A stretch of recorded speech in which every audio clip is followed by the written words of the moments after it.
सर्वांच्या पुढच्या पिढीसाठी आणि म्हणून मोठ्या मोठ्याशी पंगा घेतलाय फक्त लोकांसाठी। एकच आज आपल्याला संदेश देऊन जातो इथून, आपल्याला कार्यक्रम संपूर्ण पाहायचा आहे, आनंद घ्यायचा। लोकसभेची निवडणूक समोर आहे की नाही?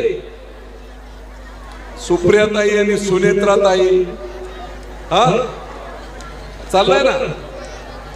अरे लोकसभा हा देशातला एक मतदारसंघ आहे बारामती। हा काय कोणाचा सातबारा नाहीये की सतत बारामतीचाच 50 वर्ष खासदार पाहिजे, पुरंदरचा पाहिजे, भोरचा पाहिजे का म्हणून आम्ही यांना मतदान करायचं 5-5 वेळा, 10-10 वेळा। काय मिळालंय आम्हाला?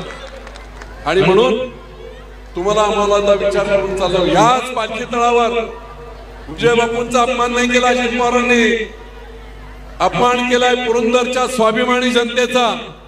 तू कसा निवडून येतो तो पाहतो, आता त्याचा बदला घेण्याची वेळ आहे। उद्या 2-4 दिवसात जे काही जाहीर होईल तेवढेच मी सांगेन।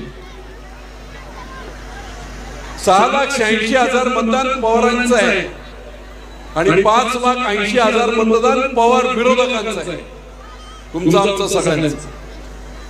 686 मध्ये 2 भाग होतील आणि 580 मध्ये एकटा विजयी शिवतारे असेल। ही लढाई आता आरपारची लढायची असा मी निर्णय घेतला आणि तुमचे आशीर्वाद असतील। एवढ्या सगळ्या महिला मंडळी, काय मला मतदान माझं कोण आहे ते महिला मंडळी, तरुण सगळेच आहे, तेवढं आपल्याला कोणाची गुलामी नकोय। आता किती वर्ष आम्ही परत परत मतदान करायचं, तुम्हाला बॉस बोलायचं नाही, गुलाम आम्ही होणार नाही। याच पालखी तळावर जो अपमान केलाय त्याचा बदला घेतला पाहिजे। याच पालखी तळावर येऊन त्यांनी सांगितलं पाहिजे माझी चूक नाही, माझ्याबद्दल माफी मागण्याची गरज नाही, पुरंदरच्या जनतेची माफी ते मागावी लागेल। विमानतळाचं काय करणार ते सांगा, इथे गुंतवणुकीचं पाण्याच्या 1000 कोटी कधी देणार ते सांगा, मार्केट कधी होणार ते सांगा। ह्या जनतेला इथून या पालखी तळावर विश्वास दाखवा, शब्द द्या, तर आणि तरच। विजय बापूची लढाई माझ्यासाठी नाही, विजय बापूची लढाई लोकांसाठी।